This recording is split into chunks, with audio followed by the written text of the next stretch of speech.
সবাই তোমরা কেমন আছো? আমি গল্প দিদু। আমি রোজ তোমাদের একটা গল্প শোনাবো। শুরু করার আগে ভিডিওটা লাইক আর চ্যানেলটা সাবস্ক্রাইব করে নিও এরকম অনেক গল্পের জন্যে। আজকের গল্পের নাম গোয়েন্দা ঈশানের প্রথম কেস। 12 বছরের ঈশান ছিল অদ্ভুত বুদ্ধিমান আর কৌতূহলী।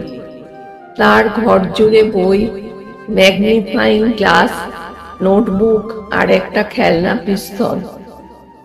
সবাই মজা করে বলতো এই ছেলেটা একদিন সত্যিকারের গোয়েন্দা হবে। ঈশান নিজেকে বলতো গোয়েন্দা ঈশান, সমস্যা মানেই সমাধান।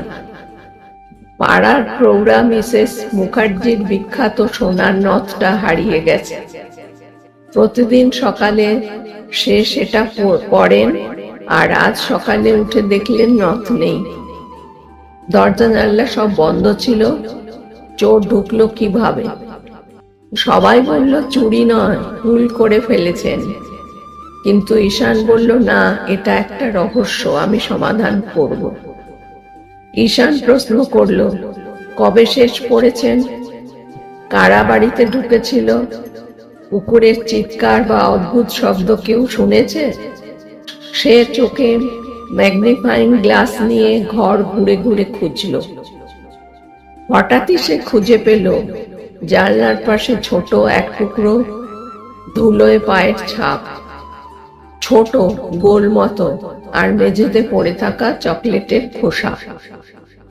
ঈশান হেসে ফেলল, চোর পাওয়া গেছে। ঈশান সবাইকে ডেকে বলল, এই চুরির পিছনে বড় কোনো দুষ্কৃতি নেই। এটি করেছে আমাদের পাড়ার ছোট্ট বাচ্চা পিন্টু। পিন্টু নাকি খেলতে খেলতে মিসেস মুখার্জির ঘরে ঢুকেছিল।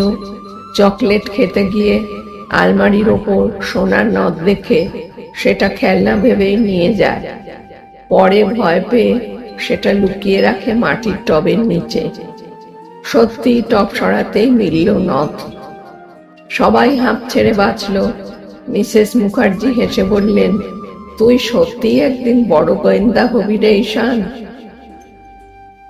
এই গল্পের শিক্ষা, সমস্যা যতই ছোট হোক, মনোযোগ আর পর্যবেক্ষণ থাকলে সমাধান মিলেই যায়।